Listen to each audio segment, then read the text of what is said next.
düzgün gidadan başlayır. Bitkiler yoxsa həblər? Sənayinin cavabı. Bu, bir çox insanı yanlış yola salan məşhur araşdırmadır. Minlərlə kişi 19 il izlənildi və siqaret çəkənlər arasında qida ilə daha çox beta-karotin alanlarda ağciyər xərçəngi riskinin mərhələli şəkildə azaldığı görüldü.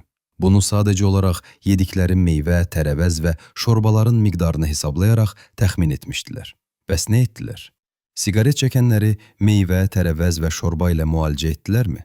Xeyr, onlara beta-karotin həbləri verdilər.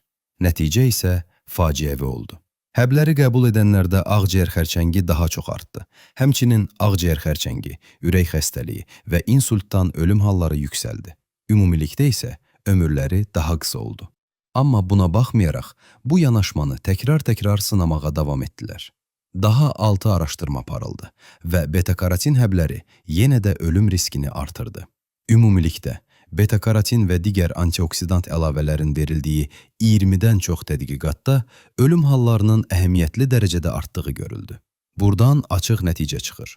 Ayrılmış qida maddələri əslində dərman kimidir, amma dərman kimi nə öyrənilir, nə də tənzimlənir. Bəlkə də elə edilməlidir. Qida isə tamam başqa cür qiymətləndirilməlidir. Burada qida sinerjisi anlayışı önə çıxır.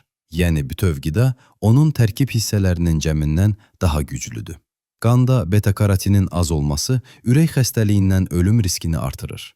Bu da sadəcə o deməkdir ki, kök, balqabaq, kələm, ispanaq kimi tərəvəzləri az yeyirik. Bəli, qanda karotinoidlərin çox olması daha sağlam ola bilər. Amma məsuliyyətsiz marketoloqlar bundan istifadə edib əlavələr satmağa çalışsa da, məsuliyyətli alimlər və istehsalçılar bütöv qidaları önə çəkməlidir. Artıq aydındır ki, beta-karotin əlavələri xərçəngin qarşısını almaq üçün yanlış bir yanaşma idi. Əslində tədqiqatçılar soruşmalı idi. Hansı qidalar daha effektivdir? Və meyvə tərəvəzi randomizə olunmuş klinik araşdırmalarda sınaqdan keçirməli idilər. Amma elm çox vaxt reduksionistdir. Hər şeyi hissələrə bölüb ayrı-ayrılıqda araşdırmaq istəyir. Bu isə əsas məqamı qaçırır. Əsas hədəf insanları gündə 9-13 porsiya meyvə və tərəvəz yeməyə təşviq etməkdir. Son 30 ildə bitki əsaslı qidaların xroniki xəstəlik riskini azaltması ilə bağlı çox güclü elmi sübutlar toplanıb. Amma bütün maarifləndirməyə baxmayaraq, insanların qidalanma vərdişlərini dəyişməsi çox çətindir. Buna görə həll yolu kimi belə bir fikir ortaya atılır. Rahat qidalara itirilmiş fitonutrientləri geri qaytaraq. Necə? Daha çox meyvə və tərəvəz əlavə etməklə? Yox, genetik olaraq fast fooda fitonutrient tikməklə. İnsanlar kələm yox, ketçup yeyir deyə, gəlin yüksək folatlı genetik pomidor yaradaq.